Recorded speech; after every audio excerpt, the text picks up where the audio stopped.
Good morning. So, in the last class, we learned why we call the spin paired system a singlet. Why do we call uh, par- so-called the parallel spins, which are not exactly parallel in the sense you now understand.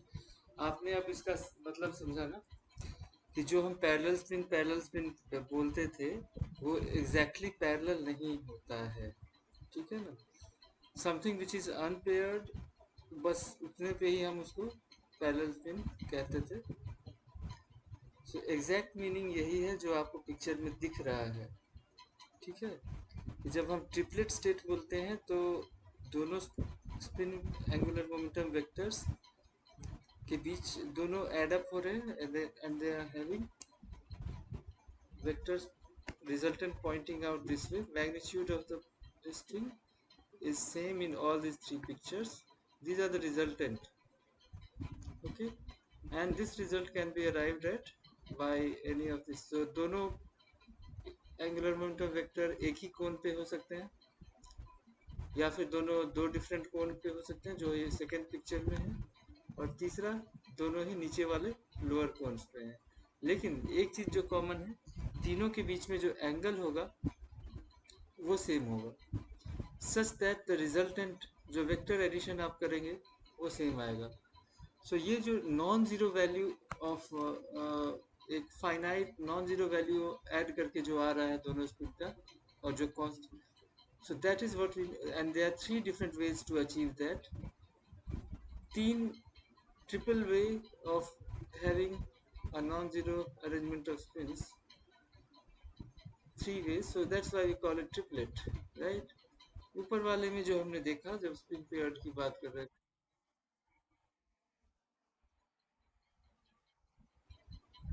Angle अलग होगा तो आपका vector अलग हो जाएगा, resultant अलग हो जाएगा। एंगल सेम रखते हुए, एंगल सेम रखते हुए आपको दोनों कोण पे रखना है, ठीक है। ये देखिए एंगल जो होगा, जो यहाँ पे थीटा है वही एंगल यहाँ पे भी है, वही थीटा एंगल यहाँ पे भी होगा। आप ऐसा नहीं रख सकते क्या? रख सकते हैं ना। थ्री डायमेंशनल स्पेस में दो चीजों को ऐसे रखिए, उसको तिरछा कीजिए, दो पेन लीजिए, ठीक है। दो पेन को ऐसे रखिए कि उसी एंगल पे, बिना एंगल चेंज किए उसको टिल्ट कीजिए। ऐसे हो सकता है कि नहीं? पहला, दूसरा और तीसरा, दो पेन पकड़िए, दोनों को एक कोण पे ऐसे डालने की कोशिश कीजिए, फिर ऐसे कीजिए, ऐसे कीजिए। So without changing angle of the spin angular momentum. आप ये चीज तो पहली बार सीख रहे हैं ना, ट्रिपलेट क्यों कहते हैं। लोग आपको रटा देते थे कि हाँ ट्रिपलेट होता है, बस इसको ट्रिपलेट कहते हैं। ट्रिपलेट इसीलिए कहते हैं कि तीन डिफरेंट पॉसिबल अरेंजमेंट है। जब स्पिन पेयर्ड कहते हैं तो एक को इधर फिक्स कर दिया, दूसरा दूसरे कोण पे ही होगा और बिल्कुल ऑपोजिट होगा। तो ये जैसे यहाँ पे आप देख रहे हो वैसे ही यहाँ पे देख रहे हैं। और जो एम एस वैल्यूज है वो फिक्स कर देता है आपका जेड कॉम्पोनेंट टोटल। तो ये जेड कॉम्पोनेंट इसका फिक्स हो गया यहाँ पे, इसका जो जेड कॉम्पोनेंट होगा इस पे लाई करेगा ना रिजल्टेंट का। ये जो रिजल्टेंट है इसका जेड कॉम्पोनेंट जीरो है यहाँ पे, ये इस लाइन पे है, एक्स वाले पे है। इसमें जेड कॉम्पोनेंट है ही नहीं, रिजल्टेंट पूरा एक्स एक्सिस पे पॉइंट कर रहा है या वाई के अलॉन्ग होगा, लेकिन जेड, ठीक है। तो दो वेक्टर है, दो स्पिन को आप ले रहे हैं और दोनों कभी इस कोण पे है कभी दूसरे कोण पे है, कभी दोनों एक ही कोण पे है। तीन सिचुएशन अराइज हो सकती है, दोनों ऊपर वाले कोण पे है, दोनों नीचे वाले कोण पे है, या दोनों ऊपर नीचे वाले दोनों कोण पे है, लेकिन एंगल जो बन रहा है दोनों के बीच में वो फिक्स रहेगा। तो रिजल्टेंट वेक्टर भी सेम आएगा, तो एक नॉन जीरो वैल्यू होगी, ठीक है ना। और ये जो आप ऐसा इसलिए हो रहा है, ये जो एम एस वैल्यूज है ये, मतलब जैसा हमने आपको कहा कि थ्री डायमेंशनल स्पेस में जो ओरिएंटेशन है वो क्वांटाइज्ड है, it can not change arbitrarily. और इसीलिए ये तीन values M S plus one, M S zero और एम एस माइनस वन। तो माइनस वन तभी होगा जब दोनों का Z component M S value minus half होगा, है ना। एम एस जीरो तभी होगा जब एक का एम एस प्लस हाफ है, दूसरे का एम एस माइनस हाफ होगा, राइट। मतलब एक इस वाले कोण पे, एक दूसरे वाले कोण पे, लेकिन नॉन जीरो वैल्यू आनी है नेट एंगुलर मोमेंटम। समझे? आप करके देखिए। थोड़ा सा सोचिए, ये हो जाएगा? क्या क्या मुश्किल है कि दोनों कोण पे रखना है और तब भी नॉन जीरो वही वैल्यू जो यहाँ पे आ रही थी वही आनी है। आप तो अब कैलकुलेशन करना सीख गए ना कि कितना एंगल है वो हम निकाल सकते हैं, सब निकल जाएगा। जेड कंपोनेंट के बीच का एंगल निकल जाएगा, इसके बीच का भी एंगल निकल जाएगा। ठीक है, so this is the real reason why it is called singlet and why it is called triplet। आपको क्या बताए, एमएस जो है, जो एडिशन ऐड करके टर्म आ रहा है इसमें, अगर आपका ये, फिर वही चीज अप्लाई कीजिए, ये आपका रिजल्टेंट वेक्टर है under root S into S plus one H cross हो गया, और इसका जो एम एस जो है इसका जेड कंपोनेंट दे रहा है एम एस एच क्रॉस। तो जब हम कह रहे हैं एम एस प्लस वन है तो इसमें एक छोटू एम एस प्लस हाफ होगा और दूसरा उसके साथ ऐड हो रहा है, दूसरा इलेक्ट्रॉन का भी M S plus half add होगा, दो ऐड होके तब आपको इधर बनेगा। तो आपको जेड कंपोनेंट को लिखना है। जब आप लिखते हैं कि एम एस प्लस वन है, मतलब दो इलेक्ट्रॉन का जो कंपोनेंट है वो जेड कंपोनेंट ऐड हो रहा है इस पे। ठीक है, तो यहाँ पे यहाँ तक और फिर इस यहाँ तक ऐसे आपका जा रहा है, नेट रिजल्टेंट बन रहा है। अब यही इसी तरह से अब एम एस जीरो हो गया, कैपिटल एम एस जीरो, मतलब एक प्लस हाफ वाला कंपोनेंट होगा, एक माइनस हाफ वाला कंपोनेंट होगा, मतलब एक ऊपर वाले कोण पे और एक नीचे वाले कोण पे। तो कैसे इस दोनों को प्लेस करें, दोनों वेक्टर्स को दोनों कोण पे, कि नेट रिजल्टेंट वही आए जो इसका वाला था। तो आप देखेंगे कि ये वाला एंगल एक फिक्स आएगा कितना।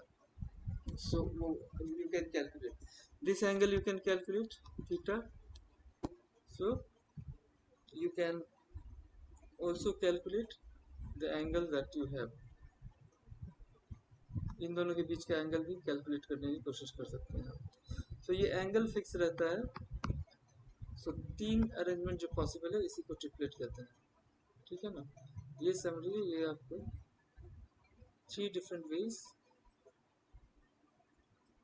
सो ये फंडामेंटल अंडरस्टैंडिंग के लिए इम्पोर्टेंट है जो आपको मैंने बताया।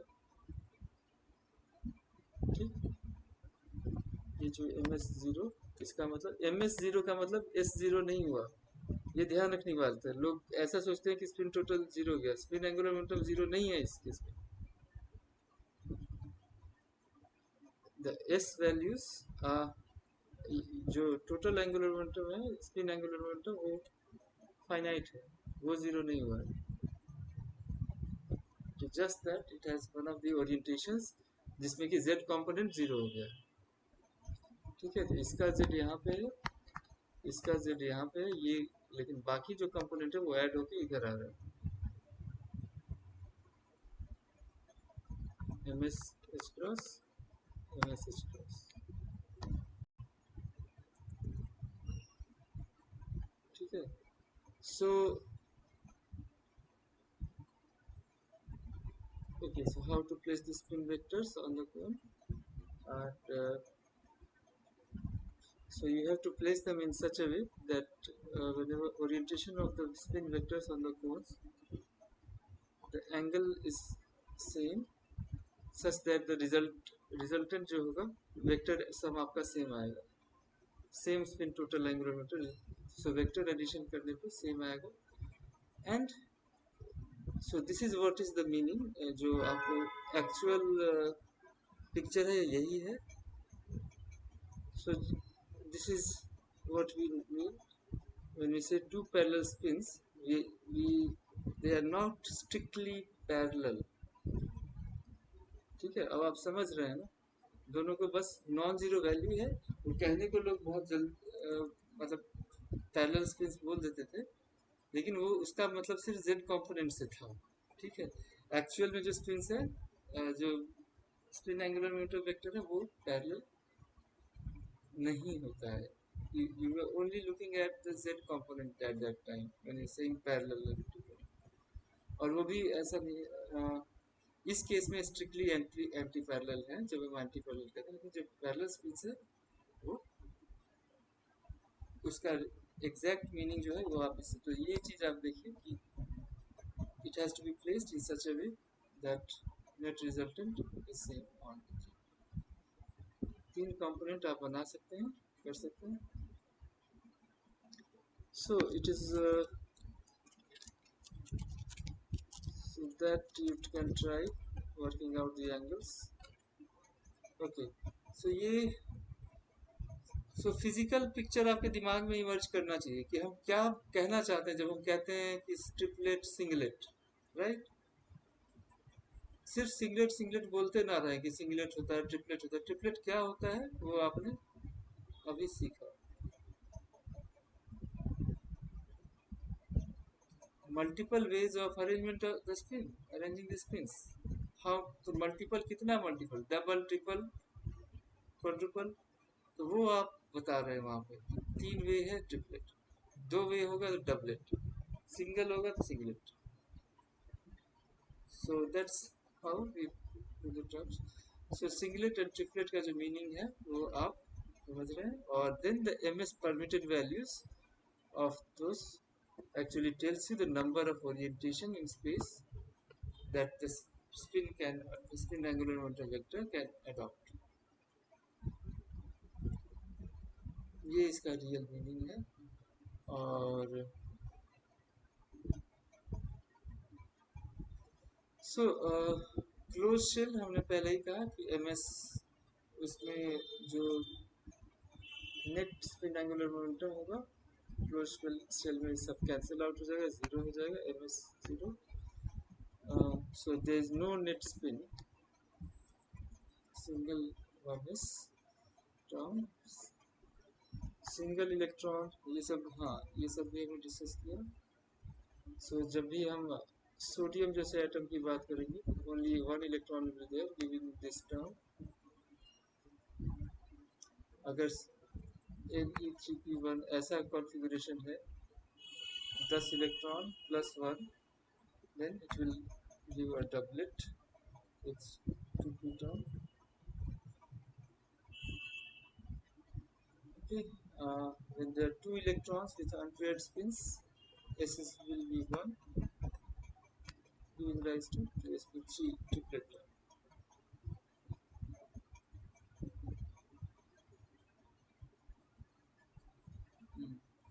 तो डबलेट का क्या मीनिंग होगा बता सकते हो जब हम कह रहे हैं डबलेट टर्म एक ही इलेक्ट्रॉन है if I say that this particular has doublet what does this mean दो पॉसिबल अरेंजमेंट ऑफ स्पिन्स है कैसे सोचो सोचो सब चीज मैं बताऊंगा तुम कैसे थोड़ा सोचिए इसको डबलेट जो यहाँ पे कहा गया डबलेट का क्या मीनिंग है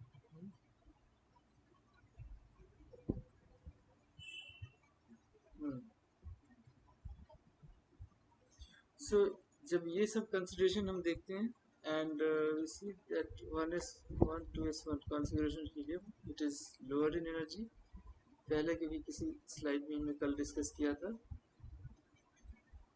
triplet state that is 1s2s1 lies lower in helium lies lower in energy than the singlet state so 1s2 has higher energy and this one is lower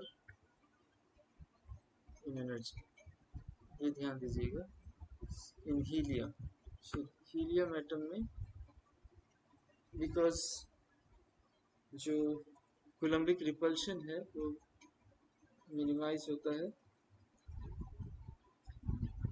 and when they are having parallel arrangement of spins and they can feel greater attraction from the nucleus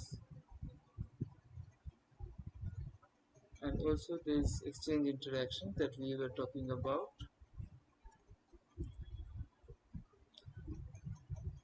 so triplet state in general lies lower in energy so that's the Hull's first rule the term of greatest multiplicity lies lower in energy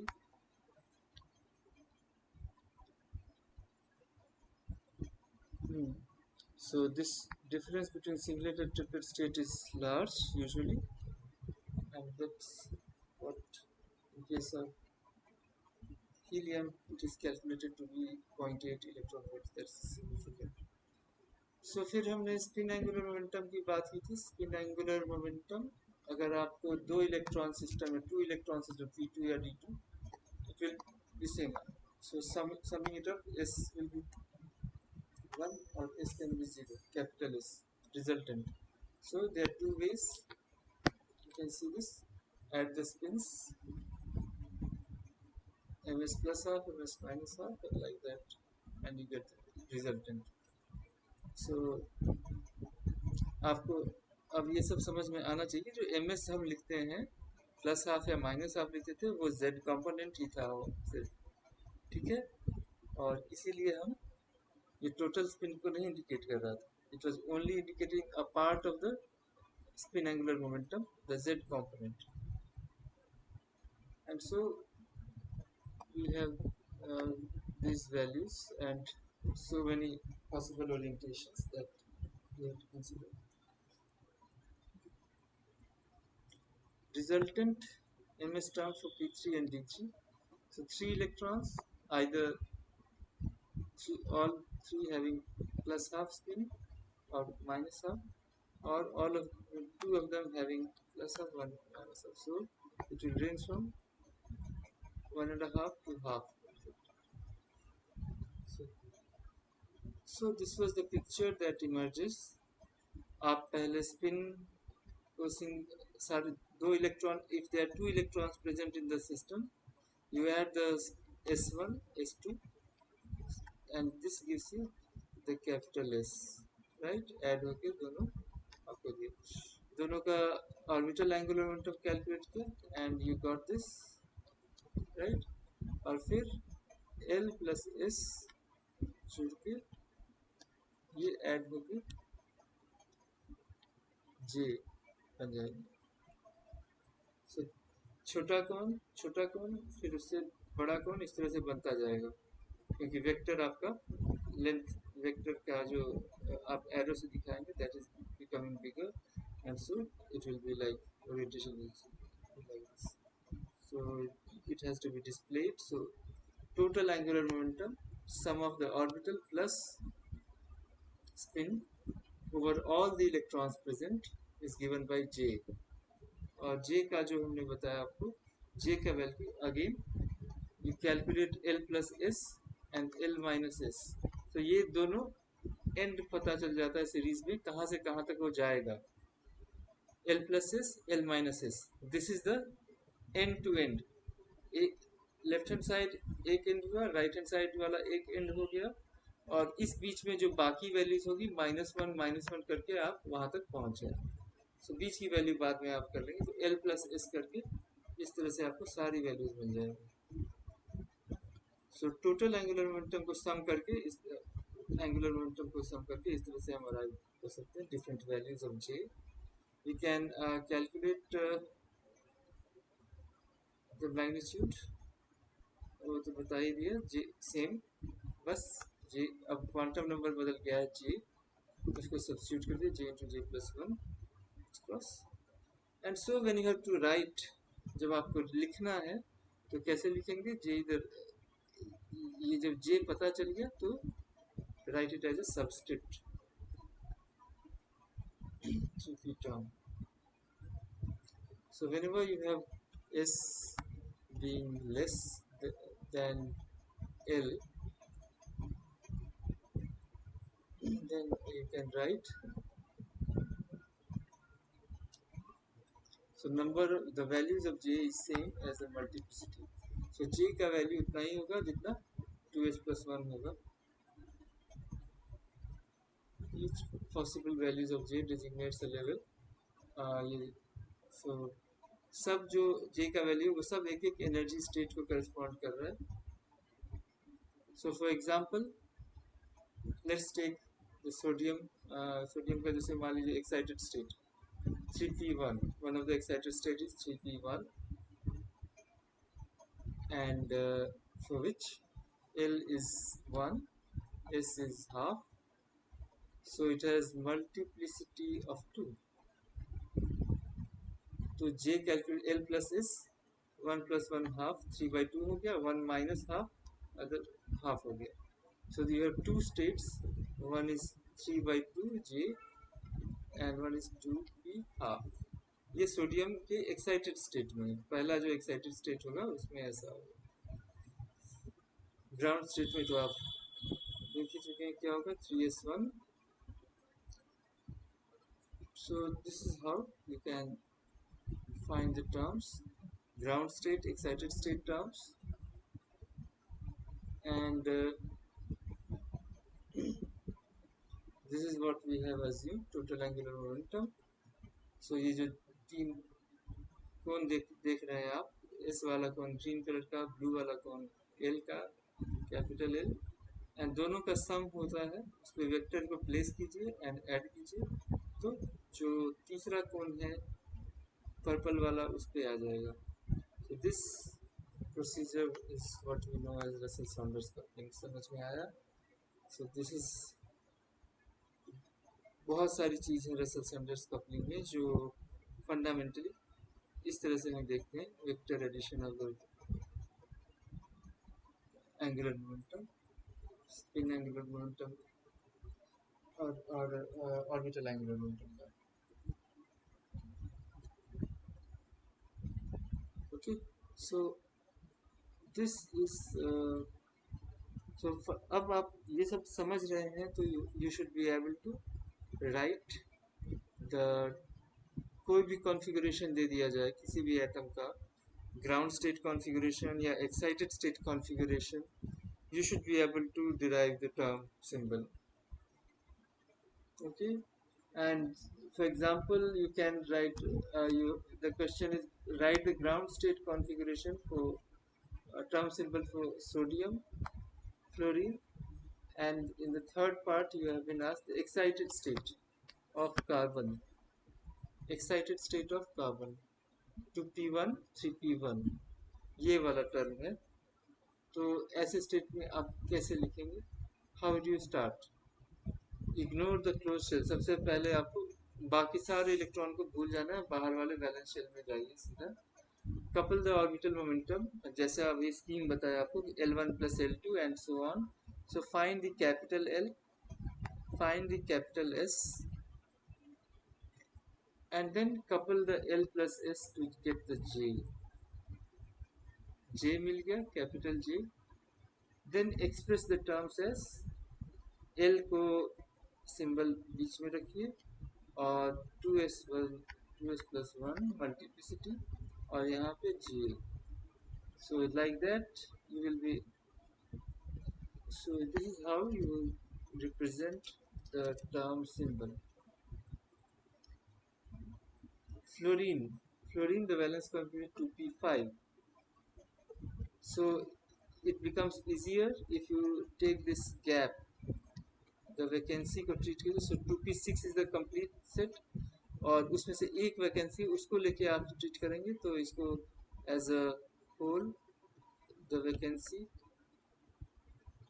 इसको treat करते हैं तो ज़्यादा easy हो जाता है problem. सो जब भी आपको सिचुएशन आए मोर देन हाफ फिल्ड का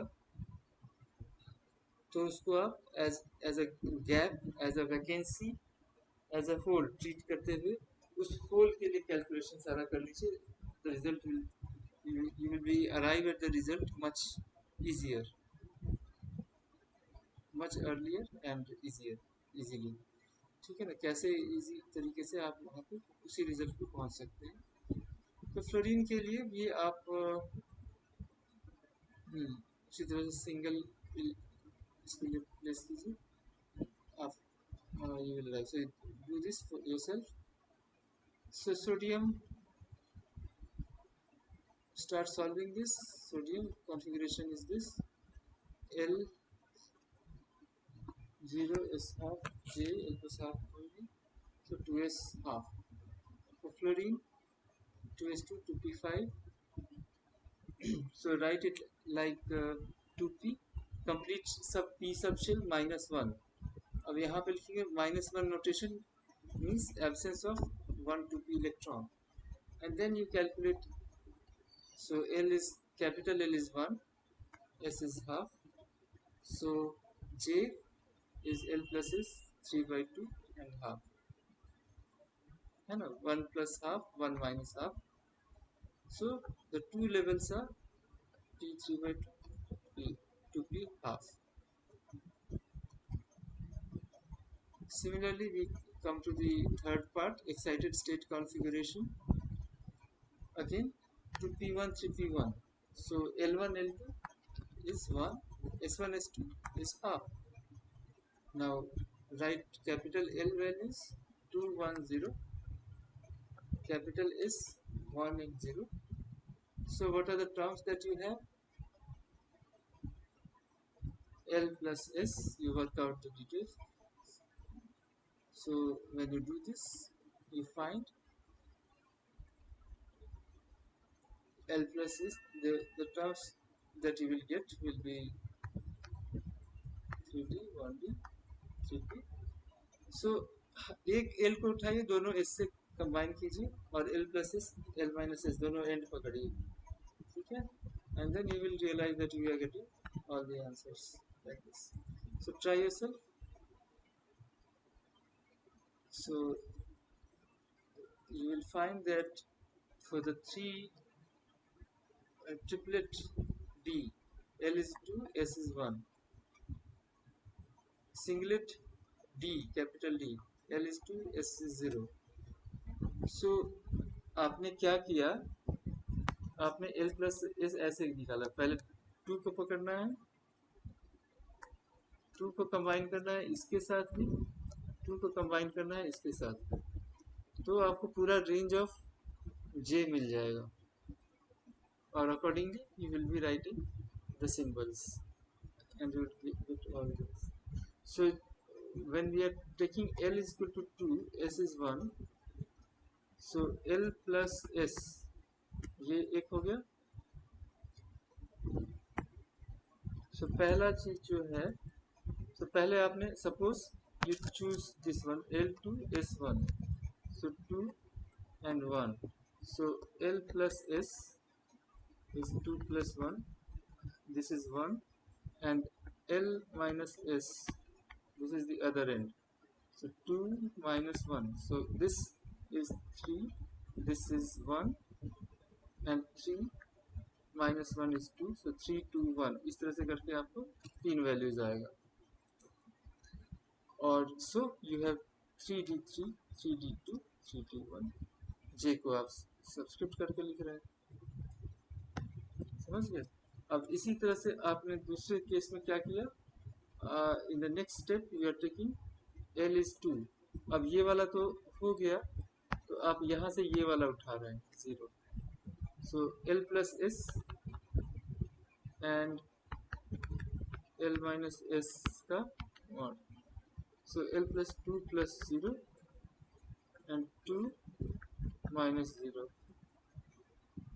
so you have only one level, so it is turning out to be J has only one value, which is 2, only 1 in this case, and so 1D2, you are writing 1D2, ठीक है? इस तरह से आपको, so 1D2 कैसे आ गया वो आप समझ गए, एक ही वैल्यू आएगी, जैसे ही आप ये सब समझने लगते हैं इजी हो जाता है.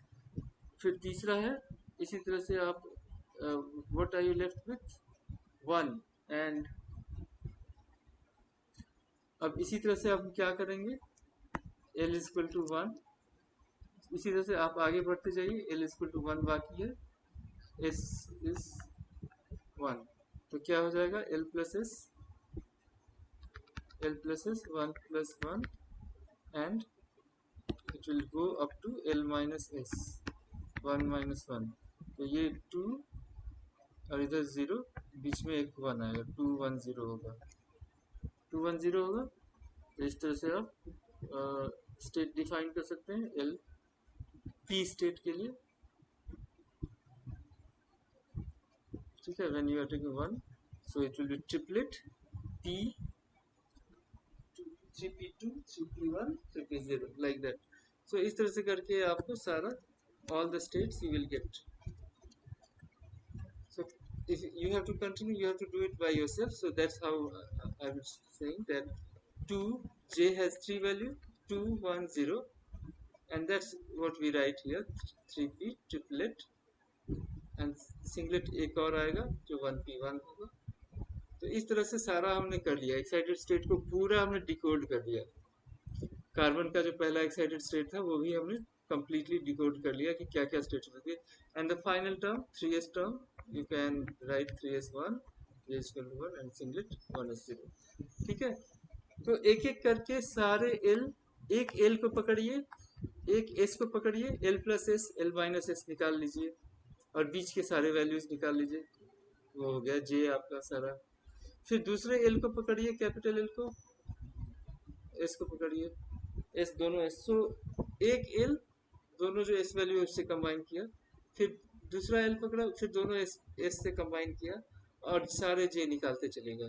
सो यू हैव 1 2 3 4 5 6 7 8 9 10, इस तरह से करके आपको इतने माइक्रो स्टेट्स निकल के आ रहे थे। So each of these is giving you different micro states, है ना। तो ये जो different ways of electrons energy states है, different way of arranging the electrons है, इसी को तो हम माइक्रो स्टेट्स कहते हैं। Okay, so it is important to realize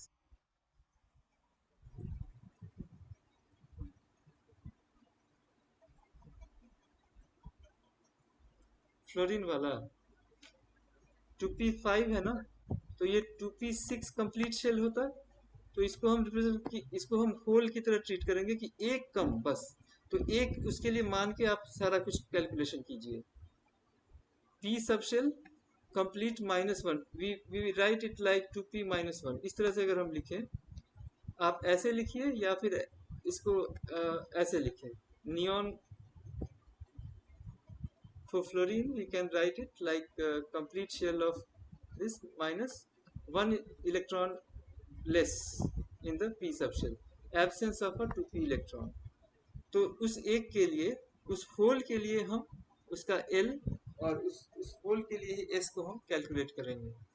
ठीक है, तो वही रिजल्ट आता है जो आपको ऐसे बहुत कॉम्प्लेक्स वे में करने पे आएगा, जो सारे इलेक्ट्रॉन्स को फिर आप लेंगे और सब करेंगे, उससे बेहतर यही वाला होता है। तो जैसे आप एक इलेक्ट्रॉन के लिए कर रहे थे, वही प्रोसेस आप एक होल के लिए अप्लाई करें।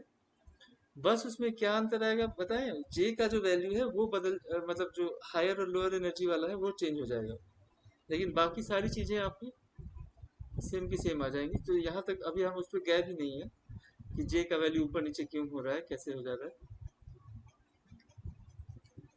लेकिन जे का जो ऑर्डरिंग है वो अलग हो सकता है, लेकिन जे की वैल्यूज जो है बस यही सब आएंगी। तो आपके पास L=1 है उस होल के लिए, है ना। p ऑर्बिटल में जो भी इलेक्ट्रॉन होगा या एप्स या होल होगा, उसका L वैल्यू स्मॉल l 1 होगा, तो ऐड तो इसीलिए 1 हो गया। स्पिन हाफ होगा s, अब ऐड कीजिए दोनों को, तो 1 + 1 1 + हाफ, L + s हो गया, L - s पकड़िए, 1 - हाफ, तो हाफ यहाँ पे, तो ये आपका J वैल्यू हो गया ना, 1 and half, so 3/2, so you 3/2 and half, ये दो वैल्यूज हैं। so ये आपका टर्म सिंबल 2p 3/2 1/2 2।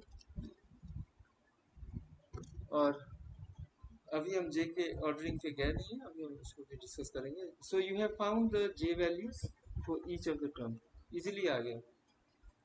ये होल फॉर्मलिज्म है। हम the vacancy is treated as absence of electron is treated as whole, which is just behaving as a, सब कुछ उसका उल्टा बिहेवियर हम एज्यूम करते हैं कि अगर इलेक्ट्रॉन पे नेगेटिव चार्ज था तो वैकेंसी है वो it will be like positive charge, behaving as a hole as a positive charge.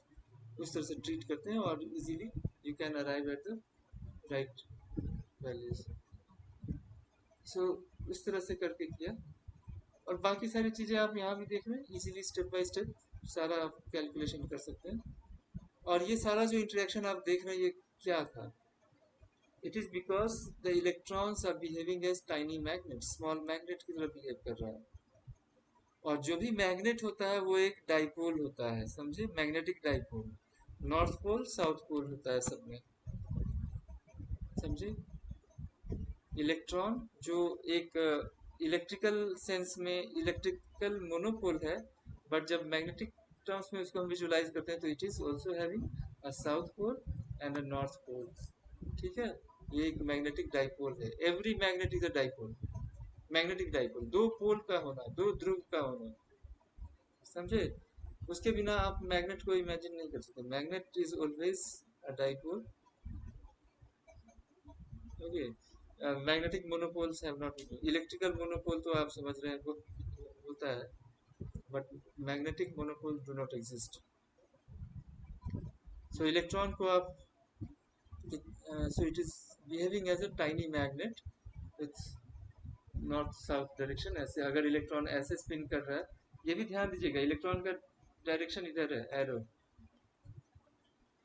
Anti नहीं क्लॉकवाइज मैनर में ऐसे घूम रहा है ना, क्लॉकवाइज मूव कर रहा है, तो आपका जो एंगुलर मोमेंटम वेक्टर है वो नीचे की तरफ पॉइंट कर रहा होगा, और मैग्नेटिक मोमेंट है वो ऊपर जा रहा है।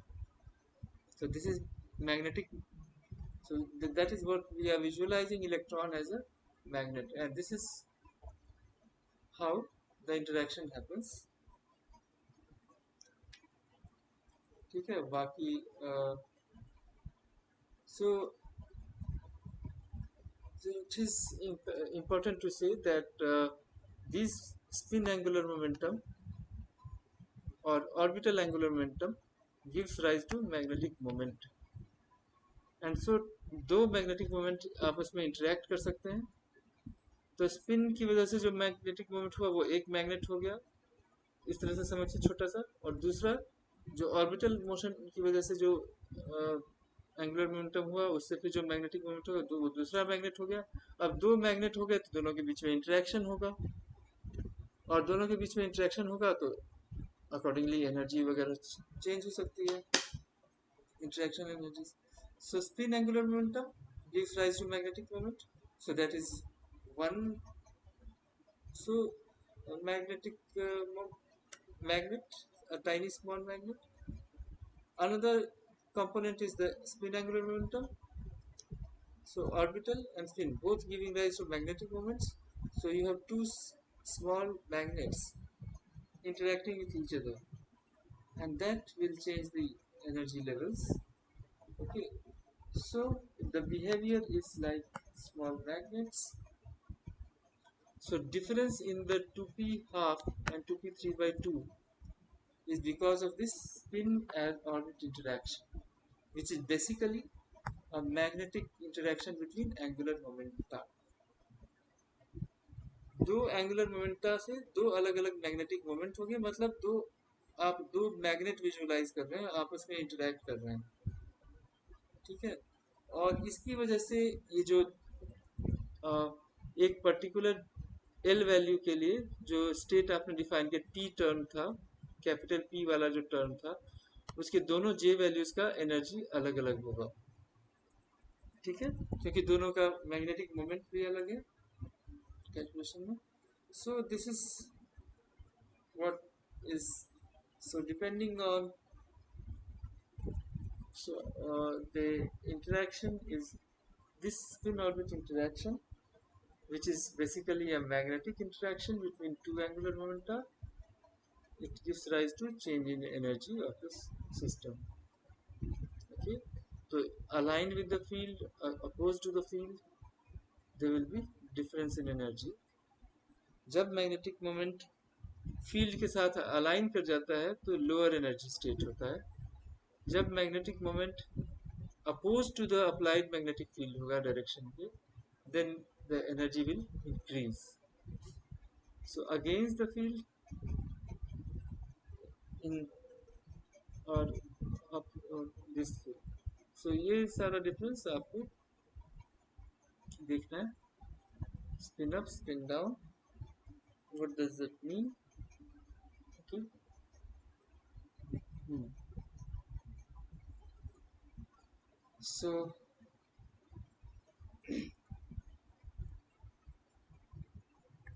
aligned with magnetic field or opposed to the opposed to the field. Depending on that, the energy will be different. So ये जो origin of magnetic moment है, इसको भी हम समझ सकते हैं. And how do the ये originate कैसे करता है? The source of magnetic moment is the angular momentum. That's what I have been telling. So अब आप इलेक्ट्रॉन के पास देख रहे हैं. This is your electron. ये इलेक्ट्रॉन है हमारा, और इसका ये क्या है जो स्मॉल एस है, ये एंगुलर मोमेंटम है स्पिन की वजह से. स्पिन एंगुलर मोमेंटम है. और ये एल क्या है, ये भी एंगुलर मोमेंटम है. ये किस वजह से? This is due to orbital angular momentum है. Each one of these will give rise to magnetic moment. So mu, the magnetic moment, अब मैंने कहा कि दोनों की वजह से एक magnetic moment, both will magnetic moment mu will be directly proportional to the angular momentum. So mu will be directly proportional to L, है ना. एक इलेक्ट्रॉन को विजुलाइज कीजिए. And when we remove this proportionality constant, it is, we give L. This is gyromagnetic ratio और मैग्नेटोगायरिक ratio, दोनों इसको बोल सकते हैं. which is it is minus E, ये होता है इलेक्ट्रॉन का चार्ज बाय मास. तो एक कांस्टेंट होता है, so that is proportionality is there. So magnetic moment, so this is your angular momentum due to orbital angular momentum, और इसके प्रोपोर्शनल होगा ये वाला. इसी तरह से so that is, so this is the second vector, जो ये जो वेक्टर आप देख रहे हैं ना नीचे की तरफ, this huge vector L. So the green one is your, this is your magnetic moment, this is angular momentum, this one is magnetic moment.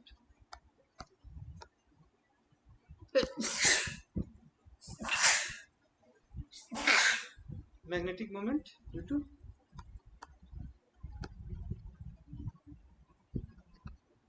orbital motion, magnetic moment. और दूसरा जो इसी तरह से जो हम एक और सोच सकते हैं, that will be for the, so magnetic moment का डायरेक्शन हमेशा इलेक्ट्रॉन के केस में उल्टा होता है. The gyromagnetic ratio is negative because of negative charge on the electron. The gyromagnetic ratio is when you can see that you have a negative sign, and so जो भी direction of angular momentum होगा उसके opposite direction में magnetic moment point करेगा, right. So magnetic moment, this is now due to spin and it has been found. So एक और चीज मैं आपको बताना चाहूंगा यहाँ पे, जो सो मैग्नेटिक मोमेंट हम दोनों मैग्नेट, सो ये दो मैग्नेट की तरह हम विजुअलाइज कर रहे हैं, और दो मैग्नेट की, सो एक ही इलेक्ट्रॉन है, उसका स्पिन भी है, उसका ऑर्बिटल मोशन भी है, दोनों की वजह से मैग्नेटिक मोमेंट जनरेट हो रहा है. So we are visualising them as two tiny magnets which interact with each other, and that's the origin of this spin orbit interaction. This spin orbit interaction, which is a magnetic interaction, changes the energy levels. Okay, so in a similar fashion you can also think of mu, oops, sorry, So this gyromagnetic ratio will be same for a given particle, and the spin. So when we are talking about mu, the magnetic moment due to spin, it will be directly proportional to S, जो ऊपर छोटू vector दिखे, देखिए ऊपर drawing को ध्यान से देखिए, ऊपर वाला जो वेक्टर है एस, वो छोटू सा ड्रॉ किया गया था, ठीक है, ये वाला। और लेकिन जो नीचे वाला जो ग्रीन ड्रॉ किया गया है मैग्नेटिक मोमेंट, ये बहुत ही बड़ा है लेंथ में। So this vector is much more, magnetic moment is huge for the small amount of spin, small value of spin angular momentum. So यहाँ पे एक चीज आती है, जैसा कि मैंने आपको कहा कि जब आप क्लासिकल पिक्चर आप लेते हैं, यू रियलाइज दैट इसमें भी प्रोपोर्शनैलिटी कांस्टेंट और एस आता, तो इसके बराबर नहीं आया था। It was practically found to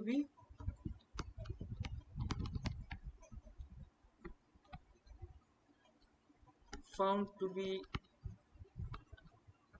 always double this value.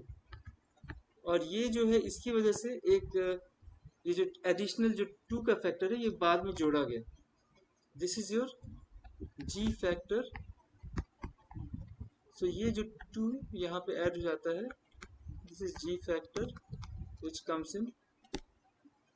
और इसीलिए ये जो जी फैक्टर है, it it comes from consideration of relativity. So it originates because of, जैसा मैंने आपको कहा था कि अगर आप if you calculate a spinning electron और उसके कितना लीनियर वेलोसिटी कितनी, it will exceed the speed of light, तो वैसे केस में थ्योरी ऑफ रिलेटिविटी आएगा, और उसकी वजह से ये एडिशनल फैक्टर 2 का आता है, जी फैक्टर, ठीक है। सो this is how you get the angular momentum, the relation between magnetic moment and the angular momentum. Okay. Okay, so we'll continue this in the class, in the offline class today. ठीक है।